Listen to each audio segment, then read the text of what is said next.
हम आशा करते हैं कि आप सभी बिल्कुल ठीक होंगे। आज हम ऑपरेटिंग सिस्टम का कोर्स शुरू करने जा रहे हैं। ये कोर्स आपका पूरा गेट के सिलेबस से डिज़ाइन है और इस कोर्स को पढ़ने के बाद अगर आप किसी भी यूनिवर्सिटी में पढ़ते हैं तो वहाँ के प्रॉब्लम्स और वहाँ का जो सिलेबस है उसको आप आसानी से कवर कर सकते हैं। इस कोर्स में हम हर टॉपिक कवर करेंगे जितना गेट के पोर्शन में है और सभी टॉपिक पे जितने क्वेश्चंस हो सकते हैं उसको देखेंगे। देखिए, इस कोर्स को हम सबसे पहले डिवाइड कर लेते हैं कि कैसे पढ़ेंगे, हमारा पढ़ने का शेड्यूल क्या होगा। सबसे पहले हम देखेंगे कि इंट्रोडक्शन और बैकग्राउंड क्या है। इंट्रोडक्शन और बैकग्राउंड में हम देखेंगे कि ऑपरेटिंग सिस्टम होता क्या है और उसके गोल्स क्या हैं और उसके टाइप्स क्या हैं। और उसके बाद हम देखेंगे कि प्रोसेस मैनेजमेंट क्या होता है।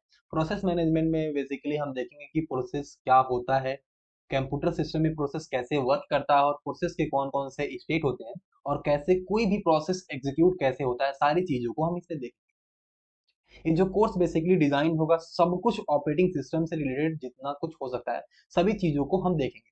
आपको इधर उधर कहीं भी जाने की जरूरत नहीं पड़ेगी। आपको सब टॉपिक पे जिस टाइप के क्वेश्चंस बन सकते हैं, गेट के PYQ है उसको भी सॉल्व किया जाएगा। हम सब कुछ इस वीडियो में देखेंगे। अगर आप किसी यूनिवर्सिटी से हैं तो उस यूनिवर्सिटी का सिलेबस इससे आसानी से मैच कर जाएगा और आप यहाँ अगर कोई क्वेश्चन सॉल्व करते हैं तो अपने यूनिवर्सिटी के क्वेश्चन को आप आसानी से सॉल्व कर सकते हैं। प्रोसेस कंसेप्ट को देखने के बाद हम सीपीयू शेड्यूलिंग पे चलेंगे। सीपीयू शेड्यूलिंग बेसिकली आपके बहुत सारे लगभग 11-12 एल्गोरिदम है जिसको हम डिस्कस करेंगे। सभी एल्गोरिदम पे प्रॉब्लम सॉल्व करेंगे और देखेंगे कि कैसे इस एल्गोरिदम में कौन सा एल्गोरिदम कैसे वर्क करता है, किस एल्गोरिदम की नीड क्यों पड़ी, किस एल्गोरिदम का क्या डिसएडवांटेज है, क्या एडवांटेज है।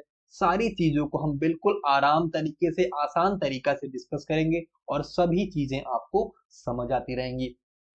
फिर उसके बाद हमारा synchronisation, concurrent programming, deadlock, threads, सारी चीजों को बिल्कुल स्मूथ तरीके से आसानी से समझते हुए हम आगे बढ़ेंगे। इसके बाद का जो हमारा चैप्टर होगा मेमोरी मैनेजमेंट। यहाँ मेमोरी मैनेजमेंट से आपका मतलब जो आपके कंप्यूटर सिस्टम में डिस्क होती है जिसमें आप फोटोज रखते हैं, आपके सब कुछ रखते हैं, उससे रिलेटेड नहीं है। यहाँ मेमोरी मैनेजमेंट बेसिकली रैम से रिलेटेड है। जो रैम होता है उस पे हम डिस्कस करेंगे कि उसका इम्प्लीमेंटेशन कैसे होता है, उसमें प्रोसेस कैसे रखी जाती हैं, फिर उससे प्रोसेस मतलब एक मेमोरी जो होता है ना, आप सभी देख जानते हैं कि अगर आप कंप्यूटर सिस्टम यूज करते हैं तो उस कंप्यूटर सिस्टम में एक रैम होता है। कोई भी प्रोसेस रन होने से पहले उस रैम में आता है, फिर उस रैम से वो प्रोसेस रन होता है। इन सारी चीजों को हम देखेंगे कैसे होता है। आपको बिल्कुल, आप मानिए, आप इमेजिन करते हुए चलेंगे कि आपको समझ आता है, आएगा ऐसे आपको इमेजिन होगा कि आप मेमोरी को देख रहे हैं। सब कुछ आपको बिल्कुल अच्छे तरीके से प्रोवाइड किया जाएगा, सारी चीजें आपको प्रोवाइड की जाएंगी।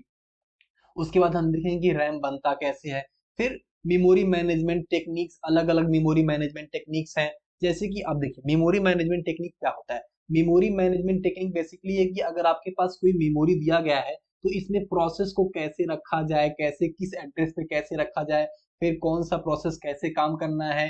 कुछ पेजिंग होती है, फिर से मल्टी पेजिंग होती है, इन्वर्टेड पेजिंग होती है, सेगमेंटेशन होता है, सेगमेंटेड। इन सारी चीजों को बारी बारी से डिस्कस किया जाएगा कि कैचे क्या होता है, फिर से पेजिंग क्या होता है। सब चीज हम बारी बारी से डिस्कस करेंगे, किसकी नीड क्यों पड़ी सबको देखेंगे, फिर सब पे हम प्रॉब्लम सॉल्व करेंगे, कुछ भी नहीं छोड़ेंगे। ये कोर्स बेसिकली हर चीज को देख के और एकदम अच्छे तरीके से डिजाइन किया जाएगा कि आपका कुछ भी छूटे नहीं। आप विश्वास मानिए, इसको फॉलो करें, आपके लिए बहुत ज्यादा अच्छा रहेगा। सारी चीजें इसमें बेसिकली अच्छे तरीके से प्रोवाइड की जाएंगी। फिर हम मेमोरी मैनेजमेंट देख लेंगे। मेमोरी मैनेजमेंट देखने के बाद आपका virtual memory paging. Virtual memory paging क्या होती है, इस पे भी हम ढेर सारा डिस्कस करेंगे, प्रॉब्लम सॉल्व करेंगे, सब कुछ देंगे। आप बिल्कुल निश्चिंत रहिएगा। वर्चुअल मेमोरी पेजिंग देखने के बाद हम फाइल सिस्टम देखेंगे। फाइल सिस्टम क्या होता है, सारी चीजों को हम बिल्कुल अच्छे तरीके से डिस्कस करेंगे, सब कुछ देखेंगे इस वीडियो सीरीज में। आपको बिल्कुल परेशान होने की जरूरत नहीं है, सब कुछ कवर किया जाएगा, सब कुछ अच्छे से डिस्कस किया जाएगा। ठीक। अब देखिए, अगर गेट के सिलेबस की बात करें तो गेट के PYQ के डिपेंडेंट अगर देखा जाए तो आपके 40% क्वेश्चंस आपके यहाँ से 40 से 45% क्वेश्चंस आपके इस टॉपिक से आते हैं। फिर से बचे आपके 40 से नहीं, 35 से 40% जो क्वेश्चंस होते हैं यहाँ से आते हैं। उसके बाद जितने बचे उचे हैं सब आपके इधर उधर टॉपिक जितना आपका बचा हुआ है वहां से आ जाते हैं। आपको सब कुछ बिल्कुल अच्छे तरीके से प्रोवाइड किया जाएगा, आपको इधर उधर जाने की जरूरत भी नहीं पड़ेगी। हम हर हर टॉपिक पे प्रॉब्लम को सॉल्व करेंगे।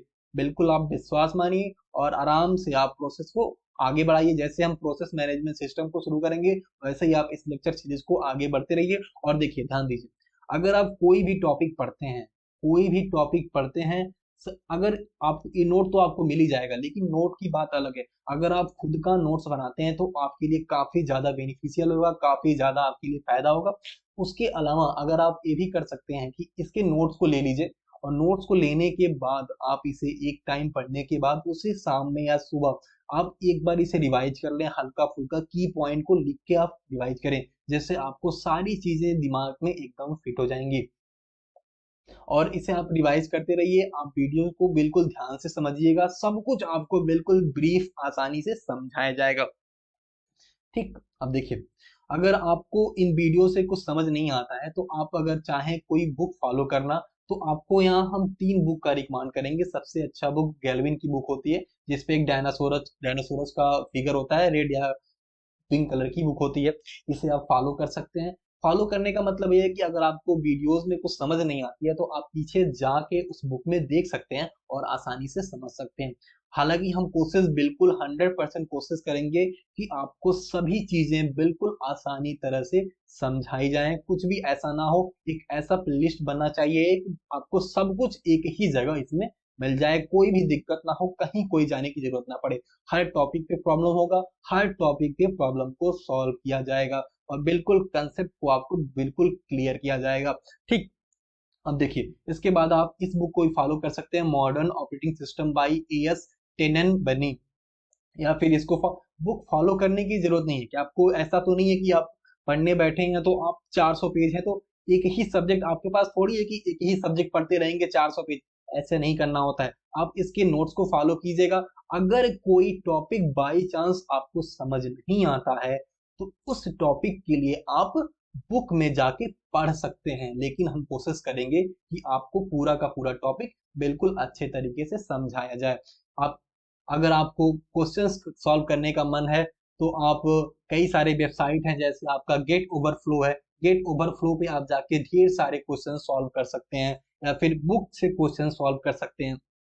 और पीवाईक्यू, और देखिए, अगर इस आप इस सिलेबस को फॉलो करते हैं तो आप एक और काम कर सकते हैं, जैसे कि अगर इस सिलेबस को बिल्कुल अच्छे तरीके से यूटिलाइज करना है तो आप गेट के पीवाईक्यू भी लगा सकते हैं। अगर गेट के पीवाईक्यू आप लगाते हैं तो इस सिलेबस का बिल्कुल यूटिलाइजेशन अच्छे तरीके से कर पाएंगे। हमने सिलेबस डिस्कस कर लिया और नेक्स्ट वीडियो से इस सिलेबस पे हम धीरे धीरे आगे प्रोसीड करेंगे, सभी चीजों को स्मूथली प्रोवाइड कराते चलेंगे और आप आसानी से समझते चलेंगे। कोई भी दिक्कत नहीं, कहीं भी कोई प्रॉब्लम नहीं होगी, सब चीज आप आसानी से समझेंगे और आपको ये नोट आपको प्रोवाइड करा दिया जाएगा। ठीक, कोई दिक्कत अभी तक हुआ नहीं होगा। हमारे हिसाब से आपको सब कुछ बिल्कुल अच्छे तरीके से हमने समझाया कि हम आगे वीडियोज में क्या करने वाले हैं, सब कुछ आप आसानी से समझेंगे। आज के लिए बस इतना ही रखते हैं, आज हमने सिलेबस डिस्कस कर लिया, फिर नेक्स्ट वीडियो से हम अपना सिलेबस धीरे धीरे आगे प्रोसीड करेंगे। Thank you.